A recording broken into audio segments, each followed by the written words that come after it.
And if this world runs out of lovers, we'll still have each other. That's right. Nothing's going to stop us now. Welcome to Marvel Movie Talk right here on the Geekscape channel. As always, I am Christian Bladt, and we had a very impatient king of all diffs in the chat before the show. Hurry up, nerds. We're here. Get used to it. We're excited to be talking about Thunderbolts, the latest film in the MCU. With me, as she so often is the great Katie Hampton. Hello. Thanks for having me on.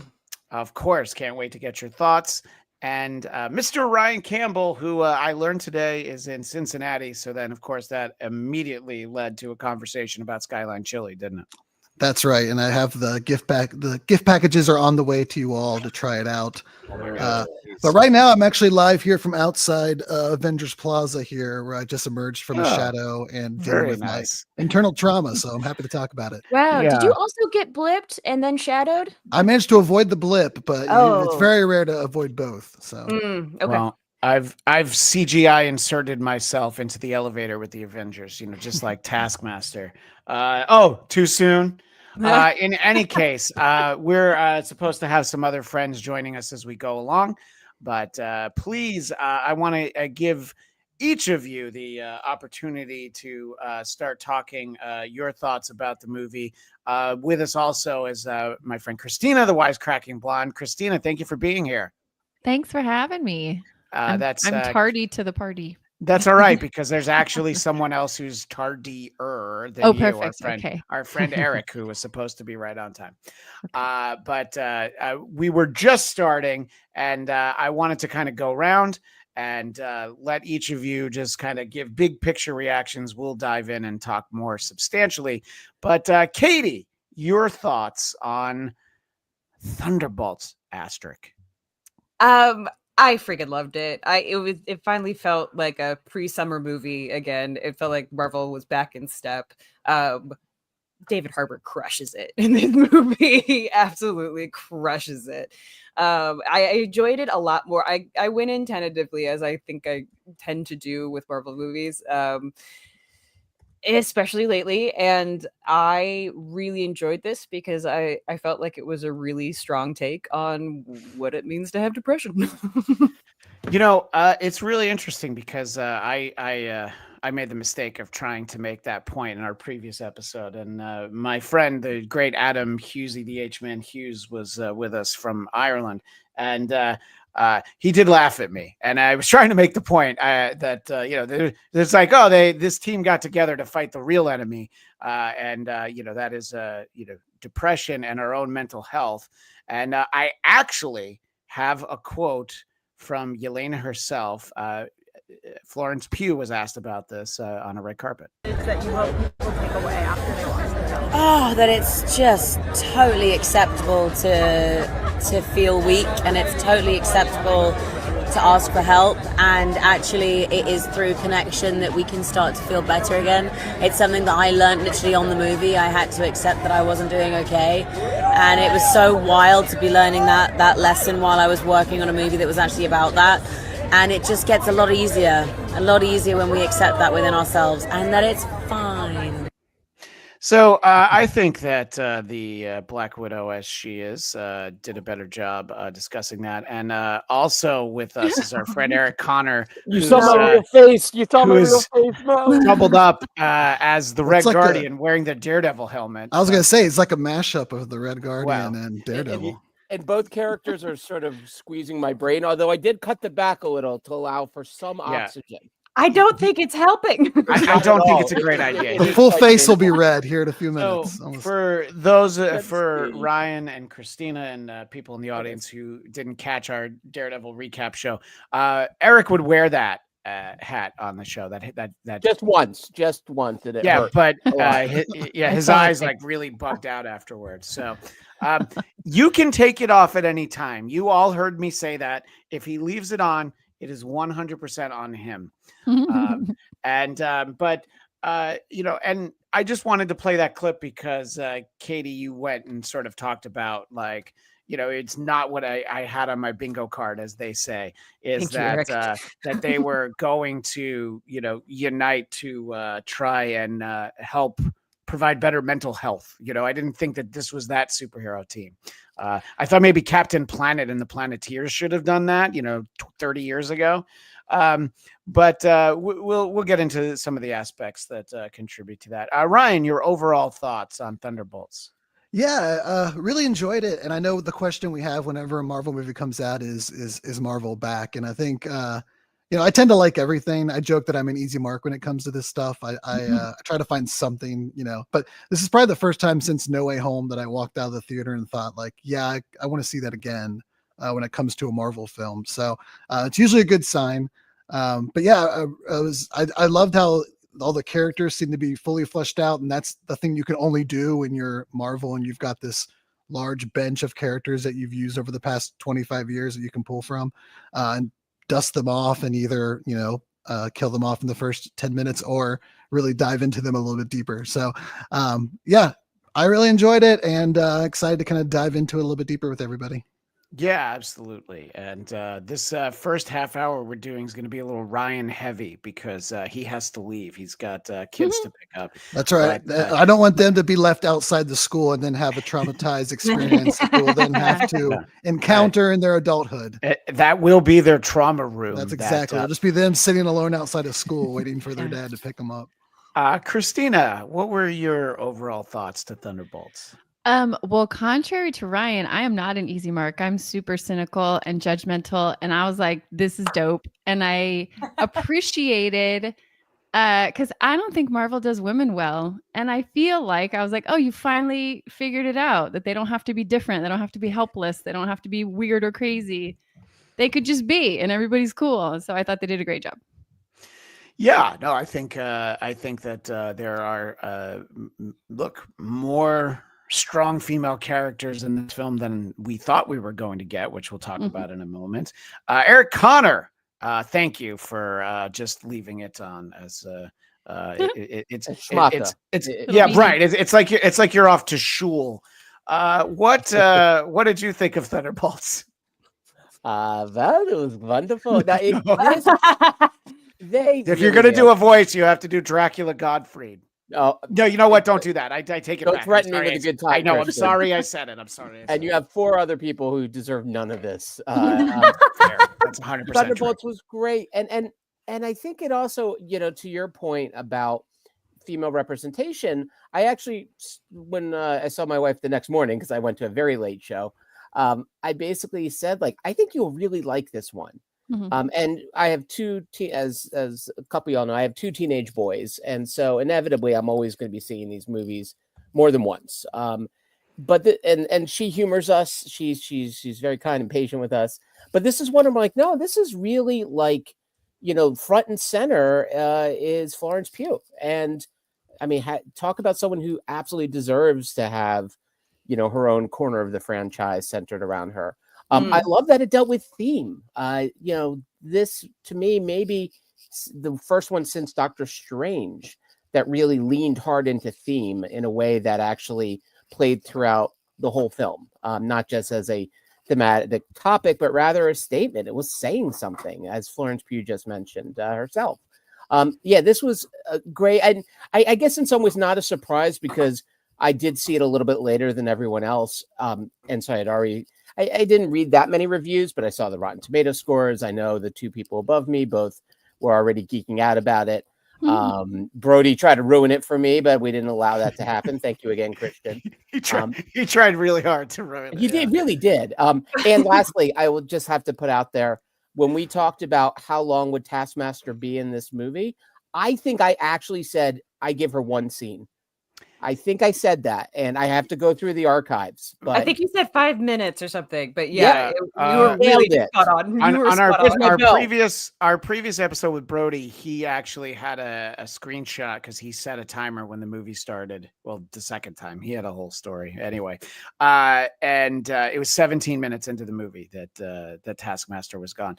But the real shocking thing, and I alluded to this a moment ago, is that Ghost is in the whole movie. I did not expect that. We thought that they were both going to be out pretty quickly.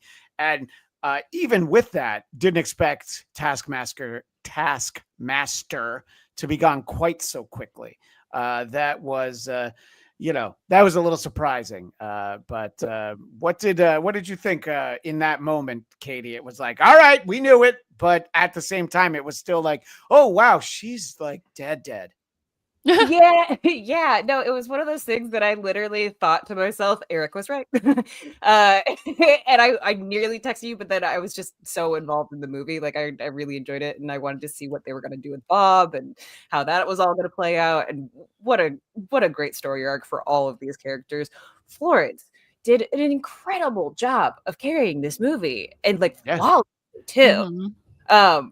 It's a bummer that Taskmaster didn't get a little bit more sunshine, because it does feel a little bit par for the course of how Marvel treats women. But yeah, I don't know. Florence really did show off how great a female-led Marvel movie can be. Yeah, and I've said this for, I don't know, 3 years now. I forget exactly when Black Widow came out, but she ended up stealing that movie as well. Oh yeah. So the fact that she carried this movie didn't surprise me. And Her yeah, episodes I thought, in the Hawkeye series were some of the best moments too. She was Yeah. terrific in her little scenes. yeah, I agree. I would like more of her and Kate Bishop. I'm still waiting for it, but Yeah. maybe one day we're gonna get it. If Kate might be a new Avenger, but I'm getting ahead of myself. I wanted to talk for a moment about that. The director, Jake Schreier, he talked to Entertainment Weekly, and he said that the decision to kill Taskmaster was made after careful consideration. They had the full support of Marvel Studios. He said that while it would be nice to have Taskmaster on the team longer, he felt that the death was necessary to maintain the tonal balance and narrative pacing. He's talking about the connection between Yelena and Bob, but also he, more than anything, wanted to do something like that because you wanted to keep us guessing that anybody could die at any time. The fact that someone died right away, except Bucky's, we knew Bucky wasn't going to die, but for the most part. And I think it's interesting that they just considered it because it does feel, Ryan, like it was like, all right, get her out of here, Yeah, I think it also set a tone for like what this team was going to be, because I was trying to think back, and we've never seen a hero character in a Marvel film really kill somebody in this kind of way. We've seen people die, but it's usually like in the heroic way of a explosion or someone falls into fire, or like it's kind of like they tried. We've never seen a hero pull out a gun and literally just shoot someone dead. So I think we've only seen that happen from villains, or Bucky in the flashback in Civil War when he's obviously the bad guy at that time. So I think it helped establish like, okay, these are not your typical Marvel heroes. This isn't your typical team. And then it kind of set the tone early, at kind of like what these people were going to be fighting to redeem themselves from throughout the film. So I think it kind of set a tone. And like you said, it kind of set the stage of kind of what could happen going forward. So I do think it served a purpose. And I think I would rather that happen than her just kind of linger in the background throughout the entire movie. So if you're giving me a choice of the two, make it count, make it early, and set the tone. So I think in the end, I'm fine with it. And I don't think there were too many MCU Taskmaster fans out there that are going to be super bummed out. That was my other outfit I was going to wear, but I didn't really fit into that next either. time. That helmet was too big.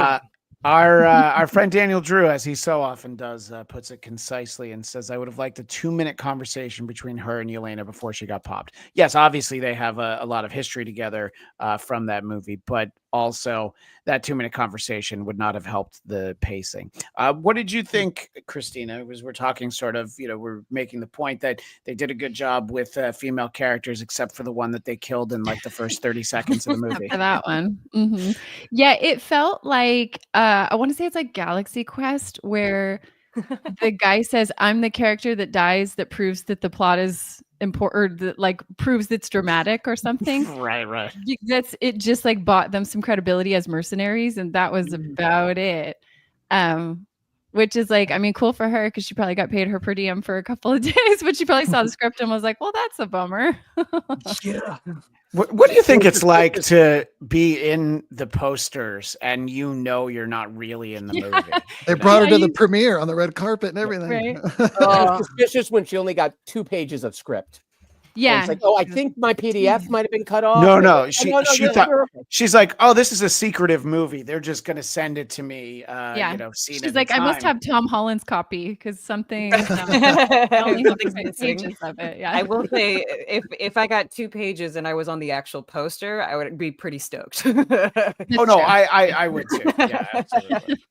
Even though you And- could literally just put anybody in a mask and Now watch, say that this is how they'll make it up to her. She'll be like a Jedi master in like a Star Wars series. They're like, we really kind of boned you out of the MCU. Yeah. We'll find something else for you to do. Eric, you were talking about, obviously you did set it at like, you set the Vegas line at like 5 minutes for Taskmaster, and that's about it's about what we got. I mean, she If you didn't take out get the opening with Yelena, it's probably Yeah. pretty close to that. Yeah, well, Yeah. 5 minutes of her. she doesn't even. That's what I mean. She doesn't even get Yeah. 5 minutes. But you're Yeah. right. Yeah, the 17-minute mark. Thanks to our buddy David Brody for actually hitting the old stopwatch. And I mentioned him earlier. Husey Entertainment. You promised the babe some David Brody time, didn't you? No. I think that if David Brody were on screen, not just the ladies would have trouble focusing. All of us would have trouble focusing on the very handsome David Brody, who, by the way, programming note for those watching live, he'll be on along with Ryan for our Andor recap of episodes 7, 8, and 9.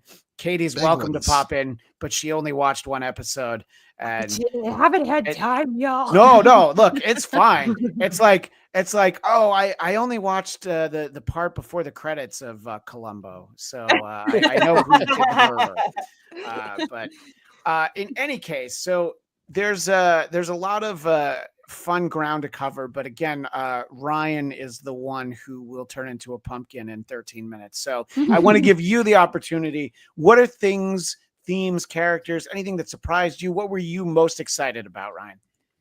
I think it was just how much of the movie was focused on Yelena. They didn't try to like hide her in a team up movie. I know just logging onto Twitter right after the movie and just gauging reactions. A lot of people were wondering why we didn't get to see other characters' experiences in the void, and much to the similar that I don't think that was the focus. Like, this movie is largely focused on Yelena, and then the team kind of gets as much characterization as they can get within the contents of the story. But her and David Harbour, again, they stole the show. Every scene that they shared together I thought was terrific. But I guess we've seen Marvel doing a little bit more of this. Agatha All Alone had a lot of like deep kind of thoughts on getting through things and dealing with trauma. So we've seen them kind of dip their toes into being a little bit more thematic. But yeah, I think that was the takeaway, was just how much the movie was laser focused on telling the story it was telling, and then just trying to do its best it could with the characters. But yeah, I would say that's probably what was the biggest surprise. And then of course the reveal of what the asterisk was. I was not really expecting it. Maybe I wasn't thinking too hard on it or reading enough theories about it, but I don't know if you want to get into it yet. But Yeah, I because wasn't quite expecting it. You brought it up, and I think that's absolutely fine that we discuss it. That specifically is what our buddy Mr. Brody was trying. He tried desperately to spoil that for you, didn't he, Eric? Well, he did. Again, this is how he works. This is his Brooklyn blood going after a fellow, distant Brooklynite. In my case, I don't know why, but it's like cells attacking other cells in the body. It makes no sense. But when I went to the theater, they already, and this was Tuesday, so 2 days ago, they already had the sort of fake Wheaties box with New Avengers written on it. Yeah. So even before I walked in the theater, I'm like, oh well, there it is. I'm glad you're messaging. Sorry, I'm glad you're discussing sort of the new messaging for the film, because I have a fun video that I want to share. That there's Sebastian Stan. He happens to walk by and notice. Oh, well, that's unfortunate that it still says Thunderbolts. boy, that guy's got a great head of hair. I don't know what I'm doing. This is the internal monologue for Sebastian Stan. But honestly, for me too. I mean, I have a decent amount of hair, but I don't have Sebastian Stan hair. And Christian, I think you're before and I'm after. It looks like. yeah, that's right. Sebastian Stan isn't just the president; he's also a client. And there he is, rolling it out. And for those of us who are Burbank residents, we were very excited to see this because just yesterday I went over to that sign and I also took my picture with it. That's the one with Red Guardian, which is on the other side of it. And I haven't prepared these images the way I wanted to. But there I am with Bucky. It's reversed. I'd have to do a whole thing, but you get it. So yeah, that's literally down the street from my house. It's across from the Disney lot that Sebastian Stan was putting those signs up. And while they have done that, there's a lot more Lilo and Stitch stuff on that street now than New Avengers. Yeah, I think that it's kind of a fun reveal, and we kind of know. And Ahmad saying Thunderbolts the best. Here's a hot take. U.S. Agent is the best. Now, we talked about this in the earlier episode, and this is specifically a character I want to talk to everybody about. First of all, Wyatt Russell, tremendous on the Falcon and Winter Soldier TV series because he was incredibly unlikable, but he was supposed to be. And then you just realize, like, oh, he's great, and I'm going to reuse a joke from an earlier conversation, which is any room he walks into, it doesn't matter who's there. He's automatically the biggest D-bag in the room. It's just John Walker can't help himself. But I thought he was great in this in the way that, like, you know, he's a little bit more likable, but I thought it was a great performance and all of that.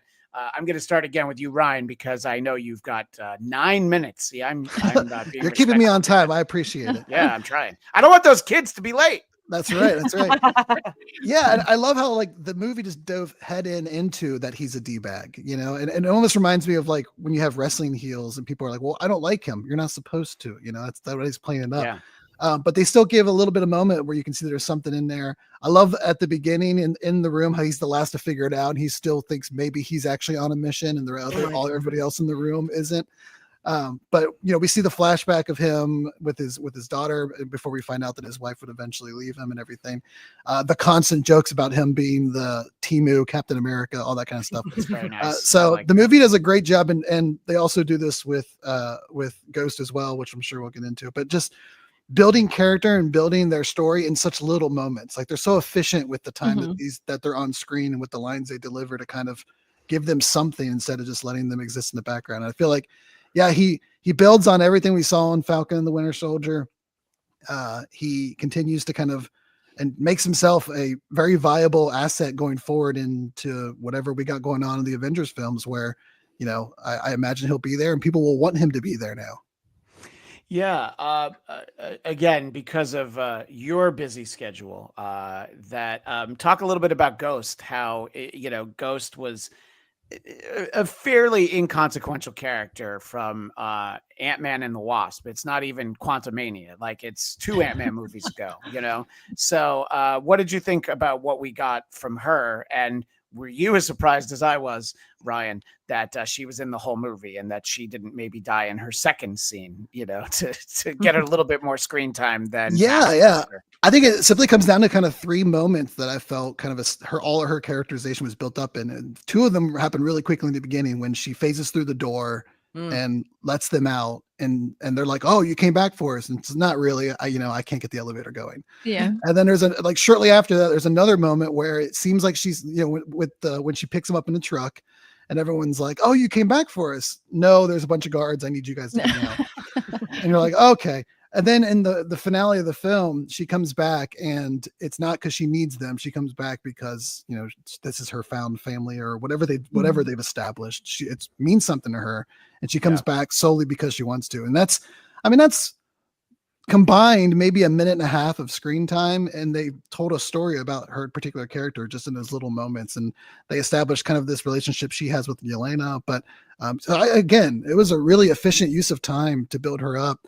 And it was funny to see at the end when in the post-credit scene when they all come in with their fancy new marketing team approved gear with their new hairdos, that she's there. And that's when it hit me like, I don't know if I would have bet that at the end of this movie, Ghost would be a new Avenger, but here we are. By the way, I just want you all to know I did try to get us 5 of those matching David Harbour jumpsuits, but they're not here yet. They were going to be on a container ship out of China, so I think we might be waiting. Now it'll cost you double. We might be waiting until Doomsday or Secret Wars. Christina, what did you because I thought that Ghost kind of gave me the impression like, yeah, she's just going to go through the wall and never come back. I actually thought that's the way she was going to be gone. I'm like, oh, that's kind of funny. We're surprised that we got her so much in this film. Okay, so listen, I'm not trying to be a Negasaurus, but I'm going to be because it's who I am. Please. No, it's good.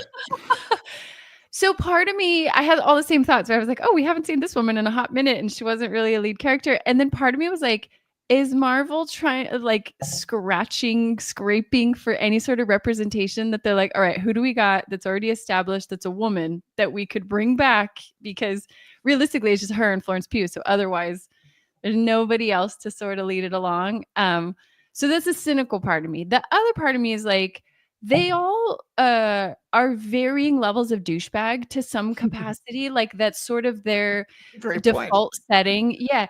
And I think a lot of it comes from like self-preservation, like, well, if I show that I'm strong, then nobody will mess with me sort of thing. And I think she's a really good character for that thing because she essentially was like abused her entire life. Yeah. And so who better to bring back in the like mental health sort of conversation movie than the woman whose literal entire existence was built around like being held captive and tortured and all that stuff. So she's not huge, but I think they selected well. And she also has like a really cool skill set that I'm sure they could use later. Yeah, no, it's a great point. And in the chat, the Jonathan London saying, "You 5 are my Thunderbolts." Thank you. Thunderbolts. Yeah, but by the way, Thunderbolts with a Z, just because I want to make sure that we don't step on any toes. Thank you. I am Taskmaster, so that's why I am going to disappear right now. So Ryan, I want to thank you for carving out a little time, and I look forward to chatting with you a little bit later. Actually, 2 hours from now, we'll be talking about Andor episodes 7, 8, and 9 right here on Geekscape. So, and I don't know how old your kids are, but this seems like a great time. Why don't you swing by Skyline Chili on the way home? Get them like a plan. I think everybody just needs a gigantic chili spaghetti. So please do that. Perfect. Sounds great. Thank you all for having me on. Yeah, I'm looking forward to talking about some insane episodes of Andor later. And I'll leave you all with this. Do we think they stay the new Avengers, or are they eventually going to become the Dark Avengers? I'll leave you all with that. Oh, that's a good question. Thank you, Ryan. All right. And that's a great question. I don't actually know the answer. What do you think, Katie? Go ahead, Eric. Now, well, I was going to say also that thing at the end that Sam's suing them over the name. Yeah. When did Sam become a litigious little bee? Well, ever since he tussled with the banker. It all circles back. Understandably. Yeah, and Bucky was there for that too. So I think they're all going to be Avengers. There's the idea of West Coast Avengers, Dark Avengers. We're going to get Young Avengers. Where we're going to get so many different varieties of. We'll get a supersized Avengers. We'll get so many. Too Fast, Two Avengers. Look, it's all going to happen. It's all happening now.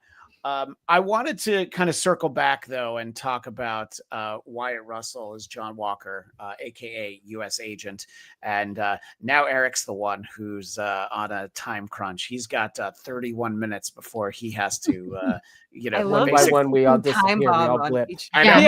Yeah. Each of us should have like the 24 clock from the TV show 24. Yeah. Just everybody's just going to pop off at some point. Yeah. At some point. Yeah. At some point, Eric is going to be taskmastered. But what did you think, Eric, about getting to spend some more time with John Walker? I think they used him perfectly. and I think so much of this, and this really was very close to, is the sequel the one with the Suicide Squad, or is it just regular Suicide Squad? I don't remember. The Suicide Squad is the James Gunn one, yeah. Okay. So it had that kind of a lot of the bones of that, including, by the way, I'm not going to say who, but the Suicide Squad, a couple of them don't make it past the opening scene. And so I think it was very smart right away to say, oh, no, these guys, like, they can die. They are actually expendable in ways. No, that's a different movie franchise entirely. A better franchise. I'm sorry, you're right. One that deserves another 7 sequels at least. I'm with you. But I think they got a lot out of that character, considering he's a bit of adult. He's definitely the dimmest bulb in any room he's in as well. But they use that to good effect. And I think it kind of, weirdly enough, his mask, like the fact that his mask just doesn't look good. No. I mean, he's a handsome dude. I mean, listen, you get Kurt Russell blood, that means you're going to get great hair and great cheekbones and a chin. Like, you're going to be handsome. Sorry, Nepo baby, you got born into a real shit end of the lottery. But yeah, then you know what? I'm going to poke a hole in that. Explain Dakota Johnson. I mean, listen, Madam Web was tough. All right. She's lucky she survived. She's that. Still pretty. Okay? She is incredibly pretty. Damn it, Christina! You stop complicating things with the facts. She's a survivor, Christian. She's a survivor of. But honestly, right? It is such a mind f to watch the kids of people movies you watched growing up, and they're actual adults that are probably in their late 20s, early 30s, and I'm like, that's nuts. Like, I never felt so old as watching Lewis Pullman and being like, oh my gosh, Independence Day, giving a speech, that's his face. It was so crazy. Right. Yeah. So, and there was all those moments where I kept looking back and forth. I'm like, now I want to see a movie with Kurt Russell and Bill Pullman. I want that to pop up at some point. Well, yes, so we did get the Nepo Avengers, and I'm just going to I'm going to let you finish your thought, but you were talking about strong cheekbones, and it's a perfect time to introduce our friend Cruz, who is joining us. Thank you for being here. When Ryan Campbell steps out, Cruz joins us, and Cruz, we'll get to you in a moment. I just didn't want to keep you waiting backstage for too long. Eric, finish your thoughts on John Walker, the U.S. agent, aka Team of Captain America. And also I love the joke of Junior Varsity Captain America. I thought was also dead on. I think they resisted the urge to then give him a pet the puppy kind of moment. Like, he's kind of an ass for pretty much the whole film. But you also realize, just like all of them, they're the walking wounded, and so he's lost his wife and his kid, and we're not surprised by that. I do love kind of the casual throwaways to plot points from other shows, like, well, you did kill a man in cold blood using the shield. Yeah. And he's like, well, he wasn't that innocent. And it's kind of a perfect exchange for him where, he thought he was towing the party line, and then the line got moved on him without his knowing it. So I think they're really smart about what sort of role he played in this bigger picture. And they didn't try to make him super likable. And I think that was the right move. And he's a likable enough performer that he's not hateable. And I think that's a real trick, because they don't necessarily write him warm and cuddly scenes, and yet maybe again it's our love of Kurt Russell just exudes everywhere. So we sort of say, okay, well, but we want to love you, even if we shouldn't love you. Thank you for joining us, Cruz. And what are some of your big thoughts on Thunderbolts? And we'll move into talking about John Walker with you as well, Wyatt Russell's character. But what are your overall thoughts, Cruz? It brought up so many feelings about how we fight our inner demons. And it was less about, it felt less about fighting an outside force versus just fighting everything that's within you to kind of conquer that, which is the most internalized of all of the Marvel films.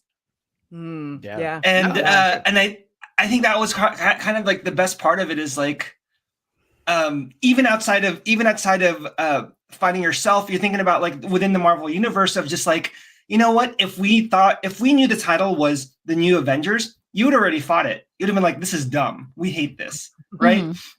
And so them kind of fighting that thing within themselves, being like, hey, let's give these people a chance who actually earned it after this movie. They earned that title of New Avengers, in my opinion. And so I loved it. I loved the movie. It was awesome. Ooh, time to wake up. Perfect You're timing. We're glad Nice. you're awake.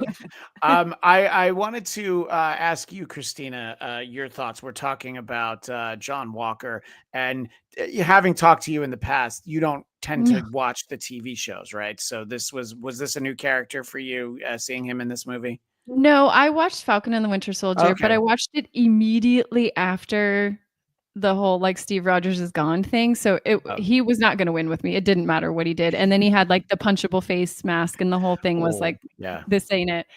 I think he was much more charming in this movie than he was in that.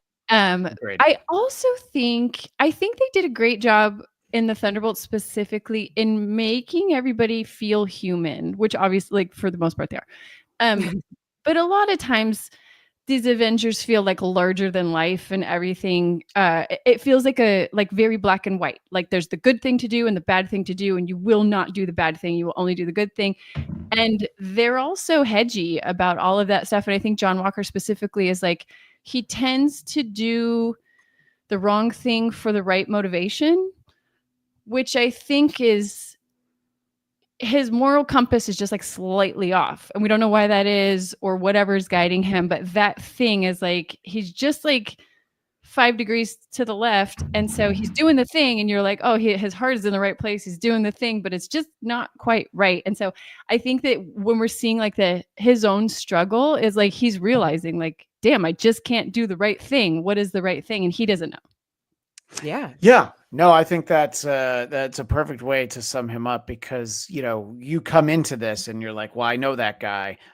He's a real D-bag, as we said. He's the douche of the MCU. And, they definitely tug at your heartstrings a little bit. It's like, oh, his wife and kid leave him because he's being a dick, but still, he's like, can't you see I'm busy scrolling? Yeah. My God. And I love the close-up screenshot of just like him reading articles about himself. Like that's truly what it is. He's really more obsessed about like his image or like how people are perceiving him than how he's actually coming across. And he knows that there's some kind of distance between like what he wants to be and what he wants to show people and what he's actually doing. And it's like, oh, it's probably because you're a little bit dumb sometimes, because you just can't make that connection of how to be a good person. But also remember, he's the one they gave the shield to. Yeah. And so, we know that Sam, again, now a litigious Sam, is always like, feeling like he was in the shadows a little bit, but and I'm sorry, Steve's shadow, not shadows. But then really, I mean, what we're talking about with John Walker is like, he is only gonna be in the shadow of the greatest American in history, basically. Yeah. So, Right. And so thinking in terms of like, I'm the new hero, and he got to have that man be on the mantle for about 5 minutes, and then he kills that guy, and all of a sudden he's a pariah. And so you realize, like, oh my gosh, like that dude had his 15 seconds of fame and it's gone. So his bitterness is an interesting element of his character. Yeah. I think his bitterness is, sorry. No, go ahead, Chris. It's a very relatable character, because he's like every guy with daddy issues, right? So he's really just trying to just live up to this thing that he can't live up to. Yeah. And so every guy who had daddy issues has brooded and sat there and just looked at social media, if not, articles of social media of how you're being perceived, and just like letting people down around you. So while he's also the most the douchiest character for, unfortunately, a lot of males with issues, he's the most relatable also. Nice. Yeah. No, I would say he's been the most realistic douchey character. Especially, I feel like one of the core moments of this movie is when they're all at the very bottom of that like basin, and Florence Pugh is just like, so none of us fly? okay. We all just- We're all basically just human, and I like that's what I love about sort of like the whole theme of this movie is like, yes, we are all human, we are all on the same platform, but if we work together, we could get up. Yeah. And none of their plans work out. And it's always like, well, whatever, we'll jerry rig this thing and we'll figure it out. And I loved that about it. Yeah.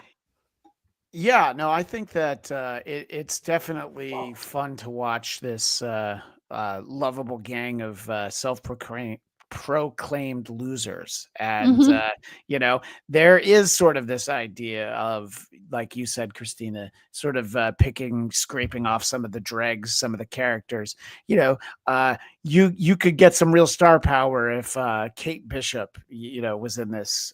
You know, some of the characters that, you know, they're obviously saving for Avengers movies. There are plenty of other characters you could have rounded out a new team with, but it was like, yeah, I think this combination is interesting. And let's talk a little bit about Bob, aka the Sentry, which I think there were some questions about what Bob was going to be, but I think Sentry was really the thing that most of us were feeling like he was going to be. And in the chat, what do you think was done with the character of the Sentry? Was it oppressed or assassinated or used good?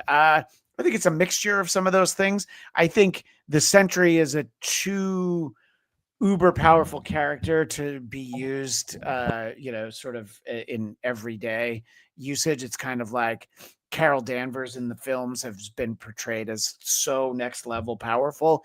You kind of have to try to keep her out of some of these conflicts.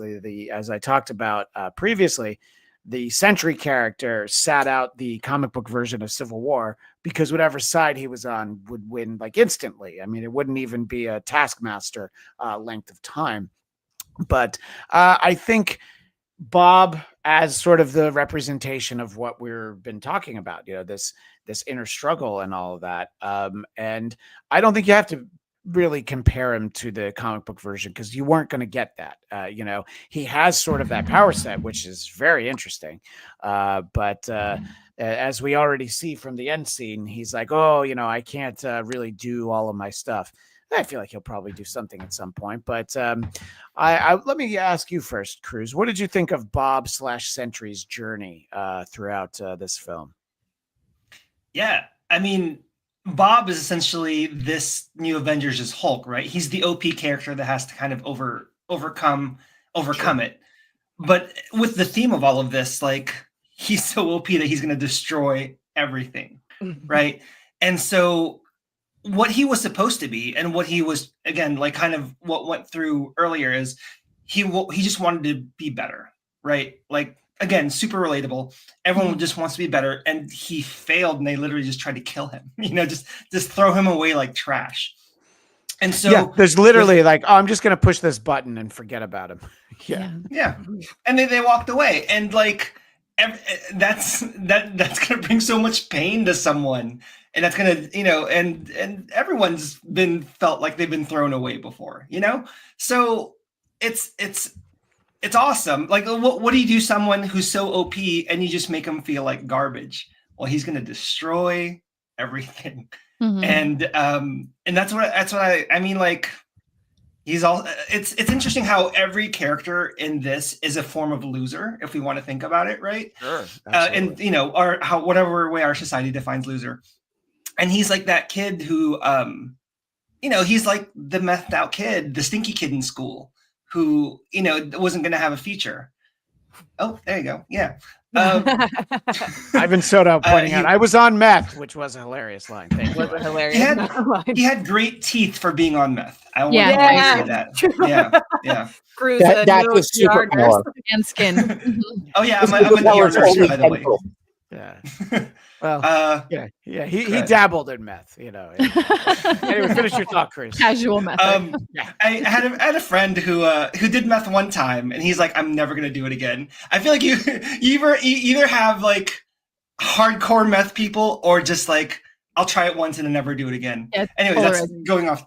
tangent. No, but look, um, I think that it's a little bit representative of the desperation of the Bob character. Yeah. In college, I legitimately had a friend who was telling me how she did heroin once. I'm like, what? And she's like, oh yeah, no, that was a No. bad. never move." again, never again. Yeah. So I feel like there are those things that most people are like, I don't know what got a hold of me. That's crazy stuff. Sorry, but Bob obviously, having some issues. But finish your thoughts on Bob/Sentry, Cruz. So I guess the finishing thoughts is Bob is the guy who did meth and wanted to do better and didn't get the second chance, and the New Avengers gave him the second chance that he needed. Right. He just, like all of us, he just needed some hugs and some friends. Christina, I hope you're going to appreciate the way I pose this question to you, because I could ask anyone this, but I'm going to ask specifically to you. What about Bob? That was good. Okay. No, There he not, is. not There Bill. he is with the Oh. stupid bell. Oh, okay, great. I was like, I don't get the reference. That's how I know I'm 100 years old, is because I got your stupid reference. But Hey, it was. I actually am obsessed with that concept. Okay, because Captain America has been my favorite. Steve Rogers' Captain America has been my favorite from the get. And so my favorite thing about him was that the serum just took him and all of his like amazing altruism and made it bigger. And then in Falcon and the Winter Soldier, they sort of addressed that a little bit. It's like, well, you can give the serum to people, but it's just going to accentuate their bad things. And then when you think about like, hey man, if you give a druggie who's a sign flipper for a pizza parlor a super serum, I wonder what it will bring about. And it's just a thing that like, I would have never asked the question, and then seeing them ask the question, and then I'm seeing a lot of the anti-wokers online that are very like, oh, it's about mental health and all you need is a hug and that's going to solve all your problems or whatever. That's not what it is. Yeah. Sorry. It was just really like, we see all these heroes who magically don't have demons, or their demons are very controllable. And this is like, nah, dude, this is a very real demon that people deal with on a regular basis. And if you were given the power to be your most extreme self, most of us would be a depression demon because it's just reality. And so the fact that they just personify that, I thought was really clever. And it was just because it was something I had never thought of before. Yeah. If I were injected with super soldier serum, the first thing that I would do is figure out how much can I eat without gaining weight. Like, can I get 4 cheeseburgers and it's not going to be a problem? I'll just burn it off. And I'm like, okay, what about 10 cheeseburgers? And I'll find out what the answer is. Maybe it's 20. Katie, as we sort of look at this idea, and they mention it in the movie as Christina referenced, you give super soldier serum to Steve Rogers, you get one thing. What if they gave super soldier serum to Kanye West? Oh Jesus! Well, I'd be gone. I was trying to think of the worst. I was say. trying to think of the worst person, keeping politics out of it, and I was like, "Oh, he's a pretty bad person." I was just gonna say, you kind of put politics into it by mentioning Kanye. Yeah, But you would get the most killer album, though. You're gonna get the best album. Literally. you know what? You might In be my onto case, something. literally. Chris. Depends on Okay, what yeah. year. If you gave it to Kanye What 10 genre, years yeah. ago, yeah. I mean, Not look, now. there played one is song, something it to be turned to dust. said. Yeah, right. There's something to be said about, okay, I think I've done this before. I'm going to do it again, but not to quote a rapist or anything, but like Bill Cosby said in a joke, if you give somebody drugs and it just like exemplifies their personality, what if you're an asshole? And like, that's such a beautiful like concept, is like, if you get an enhancing drug, what exactly qualities or properties of your personality are they going to expand upon? I thought it was fascinating that we get a floating Bob who says, I am nothingness. And Jesus, that gave me chills. And I understand, because what you're saying about everybody in the like anti-woke mob being like, oh, you just need hugs and whatnot. No, all Bob needed was to be able to connect with Florence Pugh, who's like, I've been there too. It's a dark place and you don't want to go down that road. And so a lot of the time, a lot of lines that Florence Pugh is giving to Bob's character is just, get behind me, get behind. I got this. I'll help you out. And then when he finally gets power, it's like he doesn't want to be behind anybody. He's just nothing. He feels like everyone sees him as nothingness, that his whole purpose is nothing. And so everyone else should be as well, because why no one's cared about him. And my God, that was so profound. And I don't know the character Sentry from the comic books. I didn't read the comics, so I'm not very familiar with that character. I agree. It is a very OP character to put in with the Thunderbolts, aka New Avengers. And they probably would not be able to take him down if it weren't for connecting on an actual human level. And I think that's one of the best things about this movie and about how they've changed some of the lore of these characters is that, like, yeah, given the right circumstances, these guys could be great, but they have been given really bad circumstances. So they have been terrible and will continue to be terrible unless somebody good intervenes and says, hey, I'm here to help you out.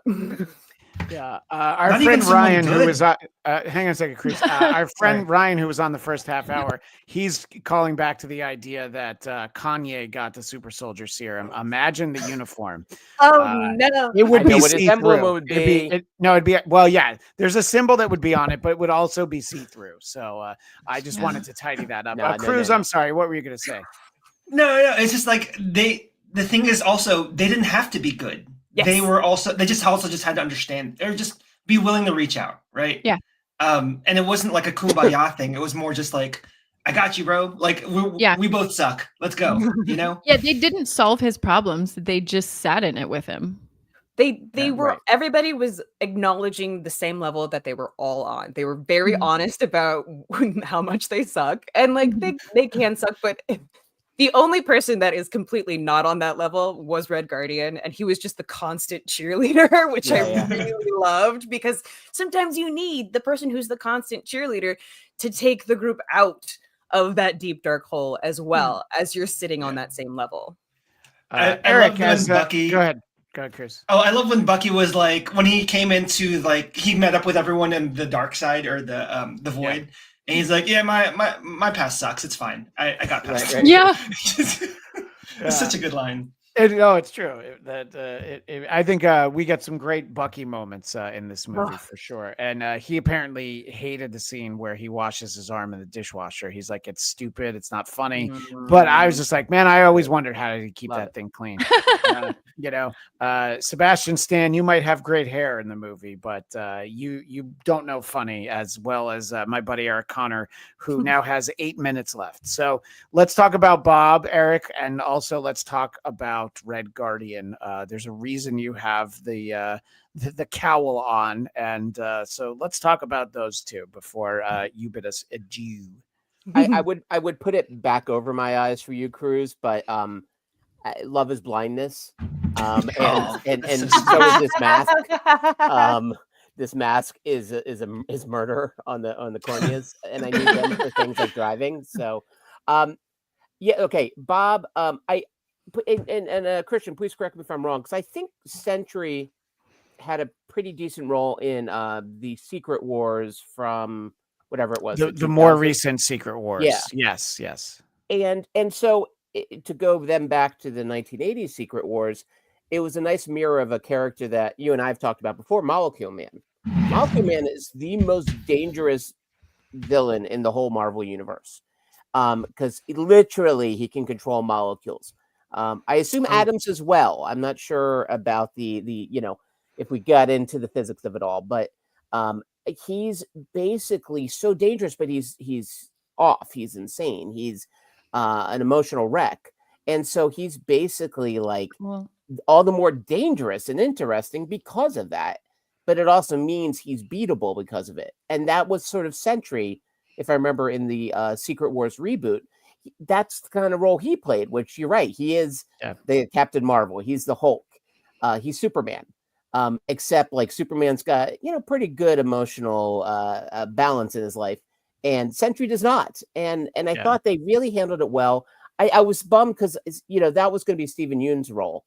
And I would have loved to have seen, because Stephen Yeun is such a great everyman that I think that, and I love the work he does in Invincible. I mean, he's always great. And I would have really liked to have seen what he brought to it, but I will give young Pullman all the credit in the world. Beyond just the nepo baby side of him, he's a very legitimate actor. Yeah, And I no, loved I how mean he he's great. did it. Yeah, Listen, he's no Gandolfini, but Yeah, right with Gandolfini. we don't need to talk about Michael Gandolfini. We're finally moving on from him. We're never going to move on from Gandolfini. We never that's will. true. We shouldn't. Yeah, we it's should true. always remember. It's like how I'll never get over Macho Grande. But Yeah. so let's make sure to give you time to talk about Red Guardian, My buddy. Yes. So Red Guardian now enters the pantheon of three of my favorite Russian characters: Ivan Drago, Of course. Nikolai Volkov, Yeah. and then now him, Red Guardian. David Harbour he's had a moment now for a while. But he shows up even in that movie that we suffered through together, the Working Man. Yeah. David Harbour shows up and it's his world, and we just kind of hang out in it. He brought so much of everything to this. And then, the idea of like, well, he seems the most emotionally stable, and yet you realize, well, he's a drunk. Yeah, it's not at all. Yeah. Yeah. And then also he like completely ghosted Yelena. And so he's no saint. He's not perfect, and he does overcompensate in ways the other characters don't. Right? Like he does bring that jovial quality, but you realize, it's a big old mask for all his pain and his regret. And and I love how they kind of kept him off to the side. But when he showed up in his limo, that's the biggest laugh actually in my theater. And again, I went Tuesday, not opening weekend, but it was like, that's a moment where everyone just like lost it. And we were thrilled to see him come back. David Harbour is a real treat. And he's I think he was such perfect casting. And his chemistry with Yelena, I mean, to me, it's like, that's one of the great duos they now have in this Marvel universe. Now that, of course, Foggy has gone off into the fog. This is now like the great sort of non-romantic romance, so to speak, of the MCU. Well, just the family. Yeah, absolutely. Right. Yeah. This is a perfect opportunity to share the popcorn bucket that our buddy Oh, Daniel yes. got. Oh, yeah. And, no way. and I there- prefer the yeah. Accountant 2 bucket. Have you seen that one, which is just like an Airstream or whatever it's called? I have not seen that one, but I'm not sure who's buying Accountant 2 popcorn buckets. It feels like a joke that one of us would make up, but no, lo and behold, Accountant 2 has swag. And it's not just patch forms. Like they literally, it's the most ridiculous thing. Look for that on the trash heap come May. Yeah. To be able to find it. Christian, before I roll, I had two questions I want to leave you guys yes, with. please. One, could a former assassin become a congressman? And two, how is Valentina not in jail at the end of this movie? Considering they have a hell of a lot of evidence against her. So I was wondering that. So if I may, could I leave you with those thoughts? You can leave us with this. So are you doing a first time, long time, I'll take my answer off the air? Is that what you just gave us? A sports radio take? The blind guardian is needed elsewhere. Good day. Thank you. Eric. Well, there's a lot that I want to cover, but let's talk about Valentina for a moment. And she does a lot of wrong in this movie, Katie. There's a lot of really bad things that happen, and they're this close to having some kind of impeachment hearing. And really, the movie doesn't clear her. But they have the press conference scheduled, which I'm not going to lie. We've had that already in a movie, the press conference ready to go. So that was like, I was like, all right. I mean, how many times are we going to do that? She's a slippery girl, fair, and I would have been really disappointed after all of this time of her being in the different shows and the different films and everything and popping up every now and then. I would be really disappointed if she kind of got her end in this movie alone. I was actually very glad that that was what you just showed. It's one of my favorite things ever. Her and her character should be something that we see a couple more times. There should be like a united effort in order to take her down. there is not a lot of good that she is doing. But she's happening upon some good. And I think she's played to the egos of all of these characters very easily because of her position in politics, because of how slick she can be in order to get what she needs. And that feels very politician and very realistic. With how she's using that team. And I'm glad we didn't see the end of Valentina in this movie, but I have a feeling we may get that like maybe 2 movies later. Yeah, I think that's entirely possible. Ivan Soto says Valentina isn't slippery anymore. She's screwed permanently now. Not in the world of politics, though. I think she seems like a survivor. Daniel Drew has the opposing viewpoint. Yelena wanted to keep Valentina as a non-hostage hostage. Christina, let's talk about Julia Louis-Dreyfus. Let's talk about Valentina, the character, but let's also talk about the performance. The only criticism that I really had was that she was exactly the same in every single scene. I don't expect that character to grow, but she was never scared, which maybe maybe it's a testament to who she is, Christina, that she shouldn't change. She's a constant. She's unwavering. What did you think of her, Christina? Yeah, well, she gives off, a bit of like a sociopath or psychopath to some extent. So her not being fazed by anything that's happening around her, sort of like to be expected.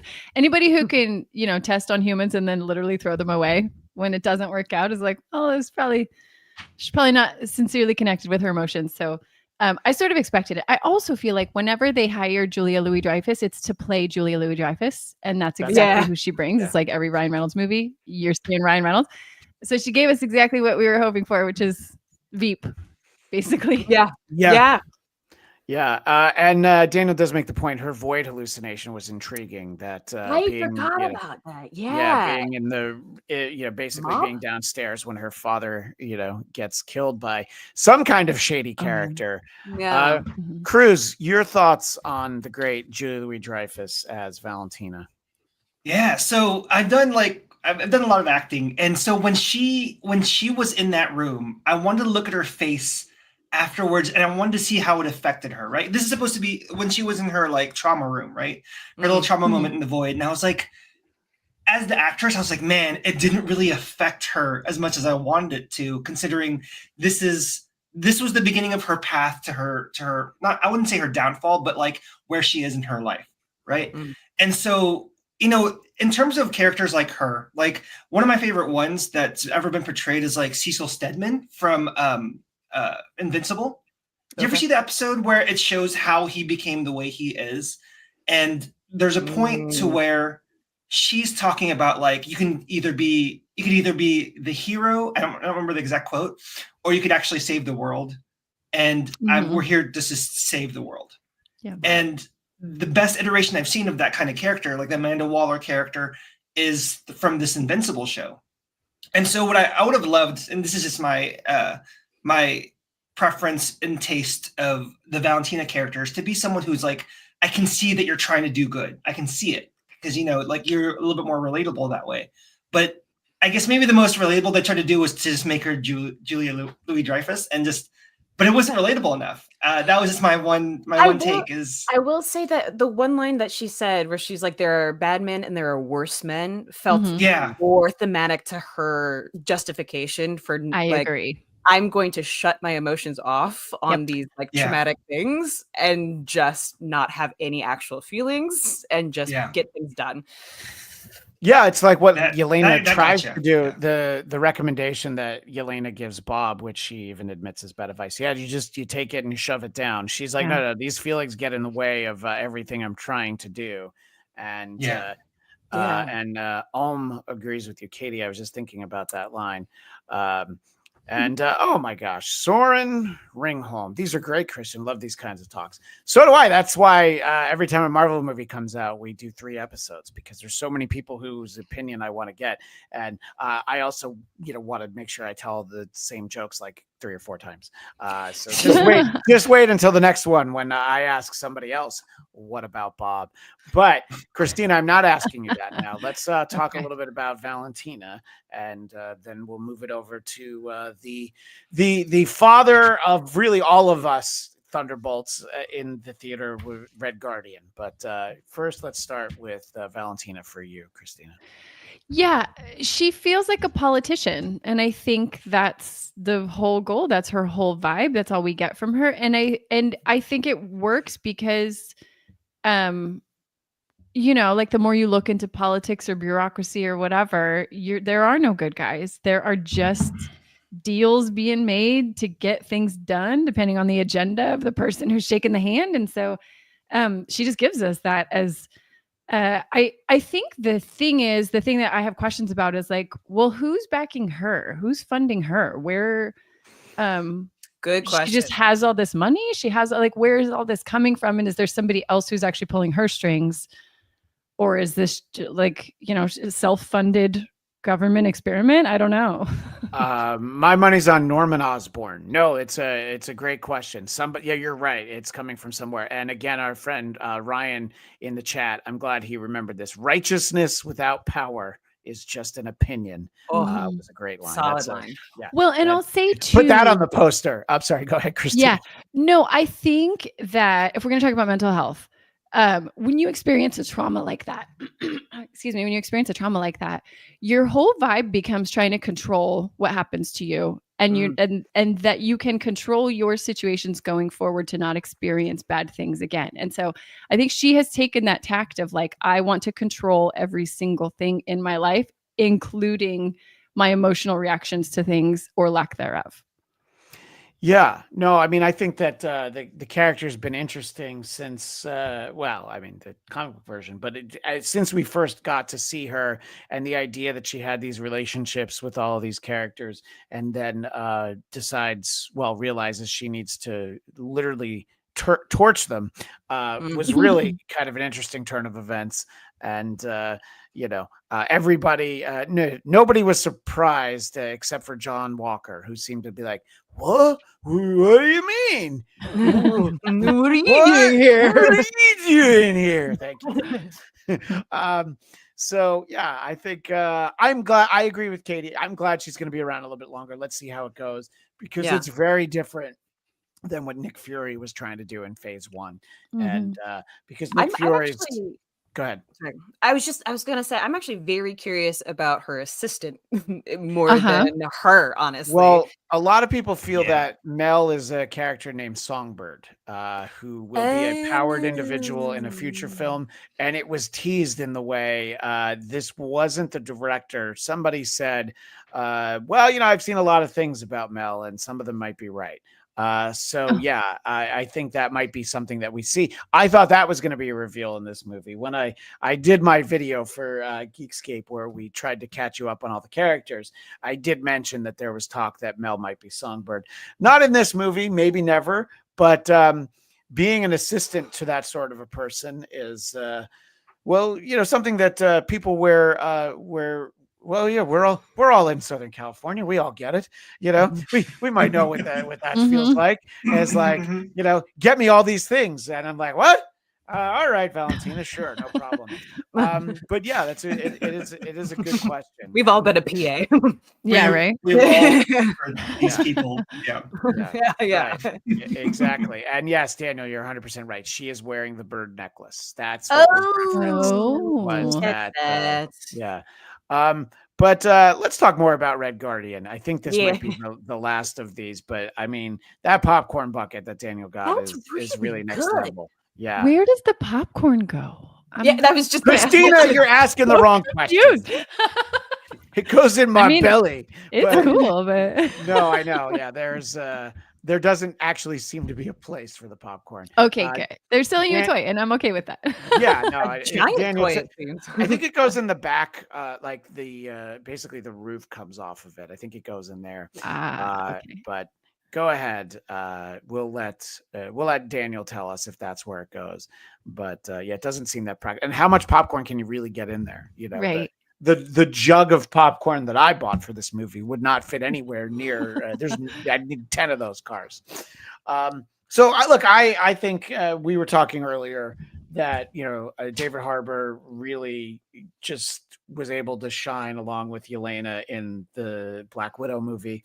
This is clearly, in terms of them, it's their sequel. They really get a lot of great screen time in here. I'm not complaining about any of it. And he's got most of the best lines in the movie, Christina, doesn't he? You know what's so funny? I have a good friend who does cosplay, and he literally has made his whole personality now the Red Guardian. Like, he's like a bald dude with a beard, and he does the whole cosplay, and he has taken it over. And I'm like, oh yes, the Red Guardian was like the unsuspecting comedic relief, because like, yes, he's funny and he's meant to be funny, but the movie wasn't meant to be funny. And so the fact that he just keeps sprinkling it throughout. That limo scene was the funniest part of the whole movie. When he rolls up in a limo and saves the day, we were laughing hysterically. And I brought my 13-year-old son, who's like, he's not a riot, we'll just say. And even he was giggling throughout that whole scene. I think I don't know if you guys ever saw, but David Harbour did an SNL sketch where he was Oscar the Grouch. No. Oh yeah. I'll send it to Okay. That's when it flipped for me, that I was like, oh, he's actually really funny. And I just don't think he gets put in comedic roles as often. But yeah, he lives it. He lives the Red Guardian. I love him in the suit because clearly it's like doesn't really fit him anymore, and he's still rocking it. I love it.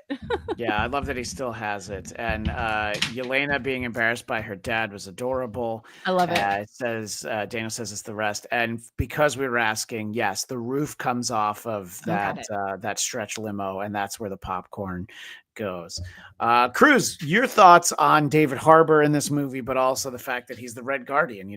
There's Timu Captain America, but then he's like, I don't know, he's like mail order Captain America from Russia, and then like Bucky is, I don't know, evil Captain America.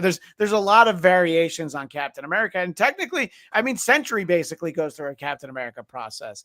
So there's a lot of Captain Americas in this movie, but we're talking about the Red Guardian, who's basically Red Guardian. He's Captain Russia. He's Captain USSR. Let's say. Yeah. Well, you were wondering how many cheeseburgers you could have if you got the super soldier serum. I think we can see it in the Red Guardian. I mean, like he looks like he has like 10 cheeseburgers a night. Right. Yeah. But it also could have been it could have been the Timu super soldier serum that he took. So it could have been that too. That's true. Yeah. I think. And also I wanted to say, David Harbour is funny in Stranger Things. He's really funny on that show. I mean, like, it's not even, well, it is meant to be a funny show because, there's some comedy in it to it. But yeah, his Oscar the Grouch was awesome. It was like gritty and scary. Yeah, super dark. Yeah, super dark. Mm-hmm. I did see that sketch now. I forgot it was the digital short where he's like in the streets of actual New York. Yeah, it's That's like right. That was great. He's like kicking ass and taking names as Oscar the Grouch. We forgot about that. But thinking about how the Red Guardian and Yelena's relationship kind of like blossomed into it, I was like, oh man, he's gonna die, isn't he? That's the realization. You gotta have somebody to cry about. He's going to die. He's going to die. Now that you guys pointed out how good the relationship is, he going to die. I'm so sorry. That makes me sad already. Well, and I don't think that Marvel has really tapped into like a parent-child dynamic before, and that is so relatable to just like it didn't matter how old either of them were. They were still in their same roles. She was irritated by him. She was embarrassed by him. He didn't care. And that dynamic was just like transitioned throughout the whole movie where people were like, yep, been there. Yeah, I mean, it's been more sort of in like an actual parental way. Obviously, Tony Stark being a father in Endgame factors into the whole like, no, we're not going to do the thing that would make the most sense and undo these last 5 terrible years because I have a daughter. And then also that it factors in with Scott Lang because he's like, oh, my daughter's this little girl. Like, oh my God, she's an adult now. So but you're right. Sort of this dynamic, we don't really get this. the LeBron and Bronny Jr. being on the same team. Yep. That's exactly what it is. And I feel like David Harbour would at least occasionally make some free throws. In any case, so obviously there's a lot of talk about what comes next. We see that scene at the end of the film, which was actually shot by the Russo brothers on the set of Avengers Doomsday. So that sequence was filmed like 2 weeks before the movie came out. So the director, Jake Schreier, says that he was there on set, just to sort of like consult, like, oh yeah, these are the way these characters act. It was like a courtesy that he was there. So it's obviously setting that up. And we do get the big reveal of, hey, what's that ship coming over there? And it's got the big 4 on it. And Katie, what did you think when you saw that 4? I was like, let's go.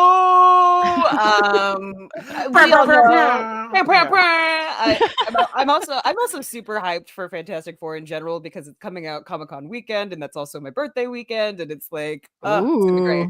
I know it's gonna be great. July rules. Oh, that's why you want us to have dinner down at dinner at my parents' house. Yeah, because it's your birthday, and if I haven't seen Fantastic Four yet, I'm not going to be able to make it. I'm going to have to go to the movie. No. It's supposed to come out on like Thursday or Friday or something like that. And then the movie will be in theaters Thursday at 3 p.m., Katie. Okay, well, I was thinking about dinner for all the Geekscape game on Wednesday night after preview. Wait, when do you guys eat dinner? I eat dinner about 4:30. Anyway, that's neither here nor there. We'll grab a snack, Christian. Take a nap. But I got very excited that we finally get a little tease of like where the Fantastic Four is coming into this universe, how they're going to connect into this universe. I mean, further example that the Fantastic Four universe is done. So I'm wondering, my one question to you all is, what point of the Fantastic Four does their entire world or universe just completely die? what point in that movie? Yeah, they're definitely right before the credits when Galactus is pretty much done with eating the planet. Yeah, it seems like they'll escape, because it's like in the trailer they're all like, are you going to be able to stop this? Are you going to be able to help us? And they're like, I don't know. And the answer is no, you're not. But there is also a possibility that they could be coming to get help for their universe, which hasn't been destroyed yet. I don't think that's likely, but I've seen that theory put out there. But I also got the idea: what if Doom has their ship, and that's Doom in there, and we don't see the Fantastic Four until maybe later? I don't think that's it. But I think what Katie said, that's what I was thinking as I was seeing that scene. Like, yeah, Fantastic Four, their Earth is going to get eaten pretty quickly by Galactus. It doesn't take them that long. But big guy, got a big mouth, and maybe he took some serum. I don't know. Efficient eater. Yeah, right, exactly. But what were your thoughts, Christina? Because obviously, we've had a number of iterations of the Fantastic Four previously. Never a particularly strong one. I'll admit. I usually talk about how the first one by Roger Corman was the best one, and that's still not entirely untrue. But are we going to care about these characters? And Katie's question: their Earth is toast, right? Yeah, listen, Marvel has done a great job of making the universe thing hedgy. And then like Multiverse of Madness, where they're like, oh, well, this Earth is this and this Earth is this. And you're just like, oh, I mean, they could go to any iteration of whatever version of Earth that they're on. I think that the casting, I don't know. I feel like they keep throwing Pedro Pascal into things because he's really popular right now. And then, you watch Gladiator 2 and you're like, oh, was he the best choice for this one? Gladiator 2 should not be considered in any Gladiator 2 is one of the best movies I've seen this year. He's fine in it. Gladiator 2 was... Think about the movies. What? Did I say it's better than Sinners? No, I just said it's one of the better movies I've seen this year. Wow, I have to take Yeah, I have mixed feelings when they just keep revamping the same. Like I feel the similarly about Hulk, that they just can't let it die. They just keep revamping it every new different direction. So I'm really hopeful that with this current set of writers and the skill set that Marvel has and all that stuff, that they're going to do a good job of storytelling and integration. But I don't know. I don't know how many more bad versions of Fantastic Four we could take before we're like, you know what, it's okay. We'll just give this up already. Probably 3 or 4. Probably. By the way, he was not able to save Wonder Woman in 1984. That was already a sinking ship by the time he showed up. I tend to like him, but I do know what you're saying, Christina. We are getting a lot of Pedro Pascal right now. Mhm. At least in Mandalorian, he's usually got a helmet on, so you can kind of like, all right, I don't have to gaze into those eyes as much. What are your thoughts about the upcoming Fantastic Four? Cruise. Oh, yeah. Sorry. I literally got a text at exactly Teamwork. the wrong time Teamwork. that I had to read. Thank you for finishing my sentence. Before we saw the Fantastic Four up there, I had to comment, like, Bucky's hair was kind of ridiculous. It was a little kind of I couldn't have been the only person who looked at Bucky's hair and I was like, they kind of like volumed it up and made it really, I don't know. I just didn't like his hair. I had to comment on that. Well, he's bald right it's a now, wig. as we saw. Yeah, that's definitely a wig. Oh, it's a big old wig? Why. Yeah. We showed a video earlier of him putting up posters, and his head is completely shaved right now. So it's definitely a wig. And you're 100% right, though. Yeah. I was super happy to see it. Not to say I didn't see it coming. I was like, I bet I'm gonna bet it's Fantastic Four. And I was like, oh, they lost. They lost really hard. That's why they're here.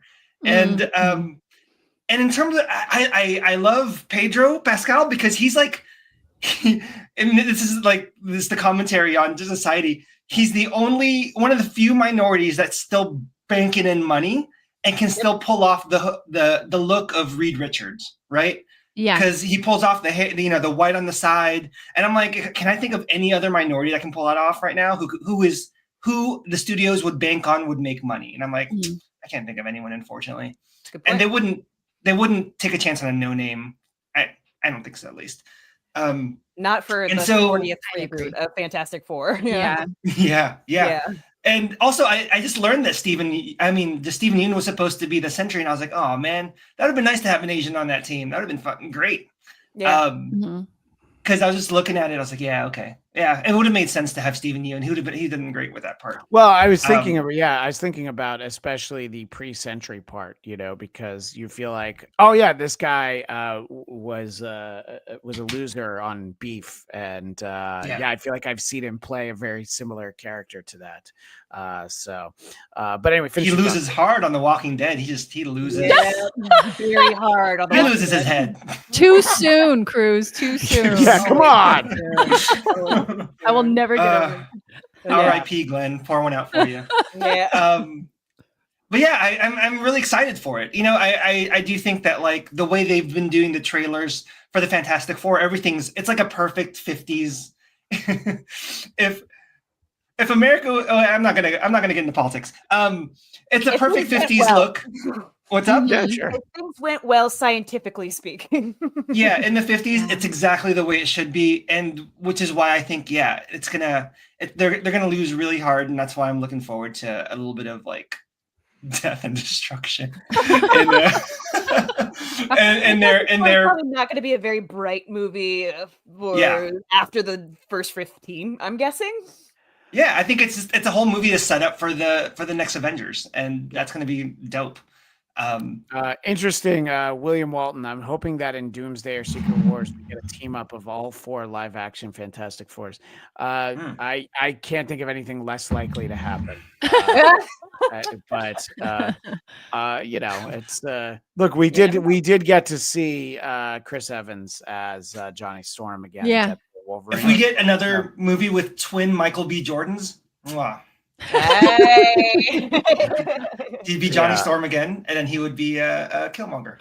Yeah. Right. No, exactly. Yeah. And awesome. there's I feel like it's unlikely. That wasn't like putting all 3 Spider-Men into a movie. You know what I mean? That there was demand, there was interest in that, but Look, I like to hope that we will indeed get a good batch of Fantastic Four. We'll get a good Fantastic Four movie. Finally, it will have taken a while.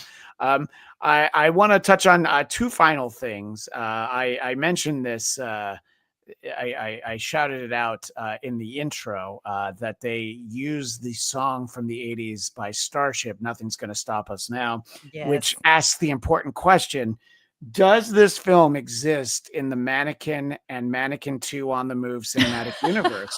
Because the songs in both of them, and I can't show the video for that because there's music and there's all that. But the video for the song features band members turned into mannequins at the end. And I would just say that I would love to get a shot-by-shot remake of this with characters from the Thunderbolts. And I know that it's not going to happen. You know what? It's more likely than getting all the Fantastic Four. But it was just such a funny song because it's very corny. I mean, that era of, you'd never believe that that's Jefferson Starship who did White Rabbit. But anyway, so I love the song. I love the movie. I love everything. I love that they used it. I love it all. I loved it. Yeah. Well, and unfortunately, the great Meshack Taylor, who played Hollywood in those films, has passed on. So he would not have been able to share the screen. But I just thought it was funny, and it is sort of perfect to sum up those characters with that song. I thought it was funny. And when you think like the Deadpool and Wolverine scene where they use Like a Prayer, sure, yeah, that has shot Like a Prayer through the roof. It brought them so much attention, and I'm curious if they were like, well, let's see if we could strike gold again with like sort of a reminiscent feel of things. Oh yeah, well, that could be. Yeah. Look, it's a fun throwback, and I know that it was in one of the trailers.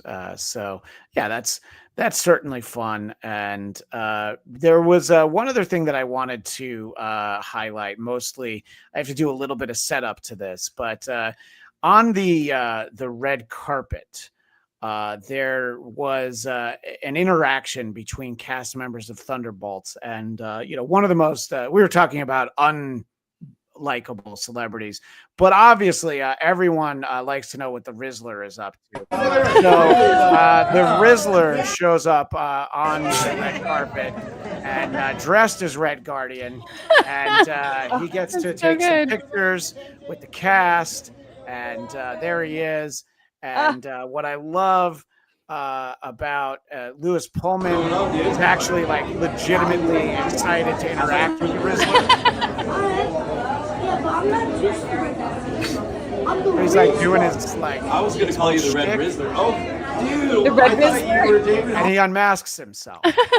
Anyway, so that all leads in to the moment where I guess this is a day later. And I am just trying to make sure I find it. And Julie Louis-Dreyfus is asked about this. For meeting the Rizzler last night. Who knew? Literally, who knew? Yeah. Do you know he's gone kind of like viral for that picture? I really didn't know that.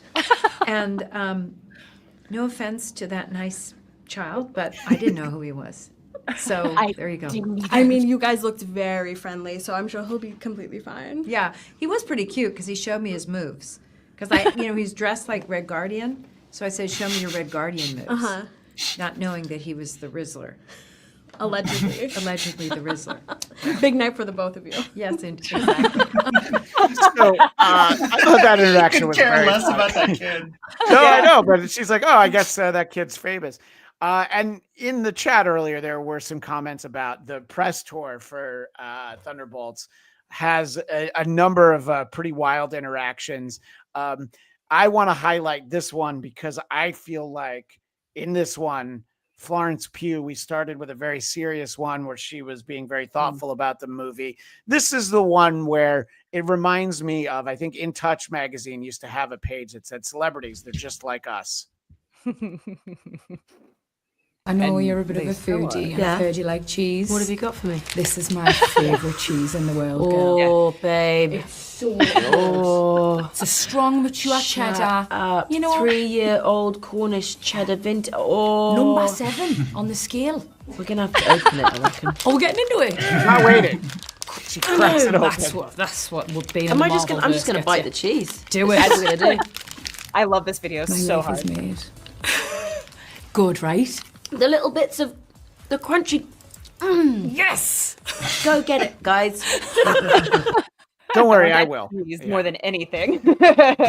So- Yeah, a friend of mine who we're both big cheese lovers sent me that, and I was like, "Oh my god, I don't even know what cheese that is, but I want it." Well, I didn't want to specifically say. I know Katie's going to relate to this because I'm very pro cheese as well. I know it's a hot take in 2025 to Mhm. be pro Tough. cheese.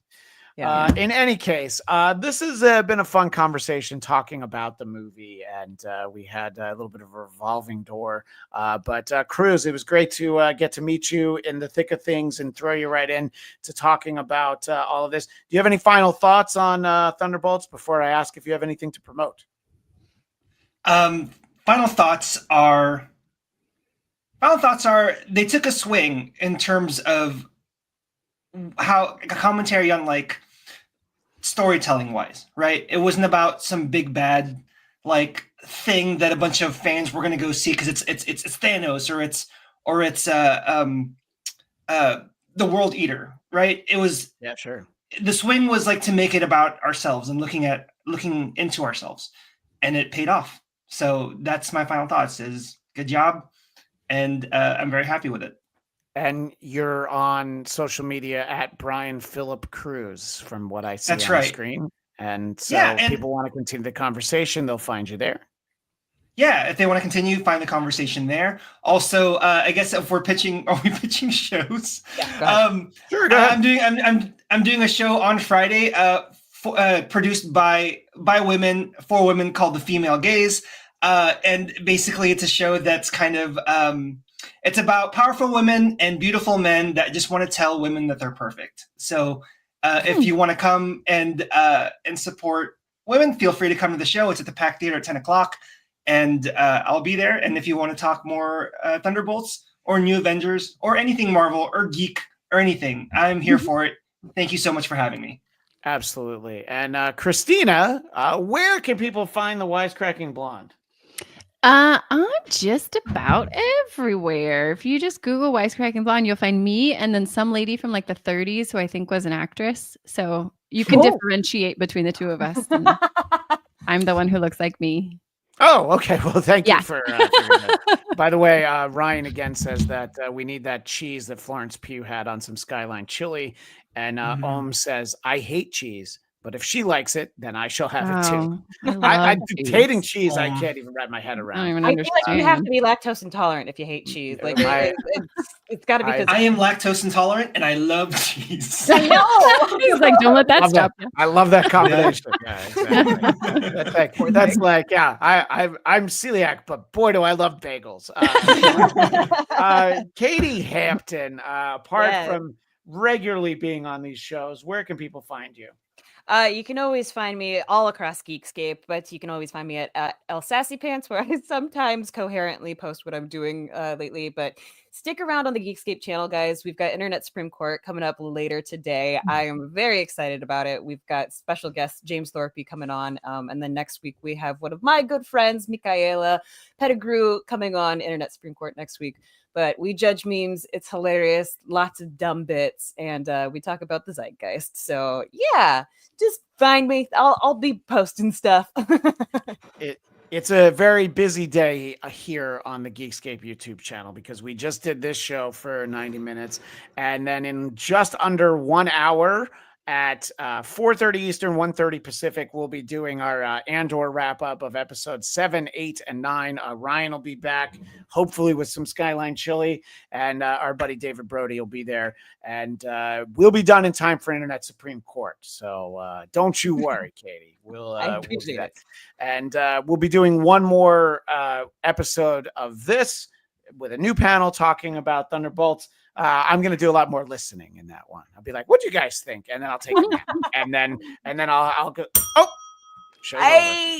And we have one more Andor recap after this one. So, and we'll make sure that Katie's on that one because there's going to be a lot to talk about. There's already a lot to talk about, and we still get 3 more. Thank you. You can find me on social media at Christian DMZ and my personal podcast, The Blattcast, BLADTCAST. That's all the time we have for now. As the great Stan Lee would say, Excelsior!